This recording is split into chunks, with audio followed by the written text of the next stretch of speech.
तो दोस्तों ये जो संदेशारा केस हुआ था जिसमें ये दोनों भाई लोगों ने मिलकर एक बहुत अच्छा बैंकों को चपत लगाई और एक स्कैम रन किया। इसमें ईडी ने हाल फिलहाल अभी रिसेंटली डिनो मोरिया का, आपको बहुत अच्छे से पता है, प्रॉपर्टी जब्त कर ली है। डिनो मोरिया है, अहमद पटेल का दामाद है, डीजे अकील है। अब समझने वाली चीज ये है कि ईडी ने ये सारी चीजें तो कर ली, लेकिन इसके ऊपर नितेश राणे आके बात कहते हैं और वो कहते हैं उनके पास सबूत है। अब ये कहते हैं जो ये डिनो मोरिया है ये वाजे है बीएमसी का, यानी कि डिनो मोरिया सचिन वाजे, जिस तरह से वो क्राइम कर रहा था, जिस तरह से वो गतिविधियों में था, उसी तरीके से डिनो मोरिया भी है बीएमसी के लिए सारी चीजें करते हुए। ठीक है, वो कहते हैं अगर इसको और गहराई तक जाया जाए तो बहुत से पेंगुइन निकलेंगे, और इसके आगे वो ये भी कहते हैं कि इनके पास सबूत है।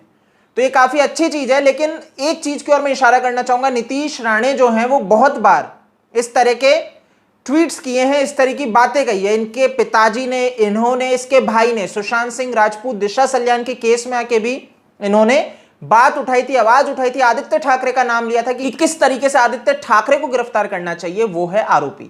लेकिन क्या होता है, ये उस टाइम भी बोलते हैं, इनके नारायण राणे बीजेपी के भैया पोडियम पे बैठ के बात कर रहे होते हैं, पीछे बैनर लगा होता है ऑफिशियल, और ये बोलते हैं कि भाई आदित्य ठाकरे है भाई, ये किस तरह से इन सब चीजों में ले तो उसको गिरफ्तार करना चाहिए, वो मर्डरर है।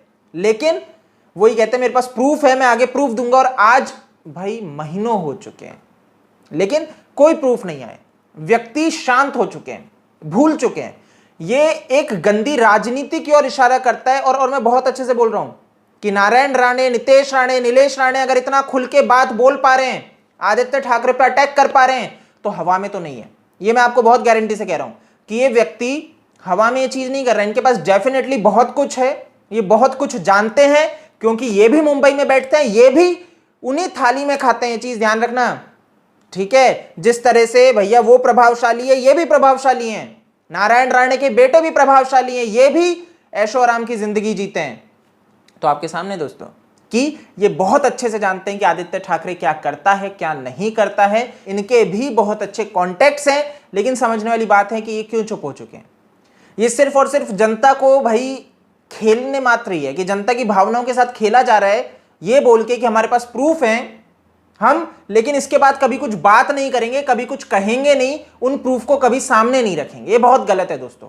तो मैं आपसे यही अपील करूंगा कि भाई इनसे जाके पूछा जाए कि सर प्रूफ तो आपको दिशा और सुशांत के केस में भी थे, उनका क्या हुआ। आज आप डिनो मोरिया के लिए प्रूफ की बात कर रहे हैं, लेकिन सिर्फ प्रूफ है, प्रूफ है, प्रूफ है, कब तक सुनते रहेंगे। आपको उसके ऊपर बोलना पड़ेगा, बात रखनी पड़ेगी। और दोस्तों इसके लिए आपकी जरूरत है, आप इनको जाके कहिए, पूछिए, सोशल मीडिया पे इनके अकाउंट्स हैं, वहां पे इनसे पूछिए कि सर कब प्रूफ दे रहे हैं, कब आप इस बात को आगे रखेंगे।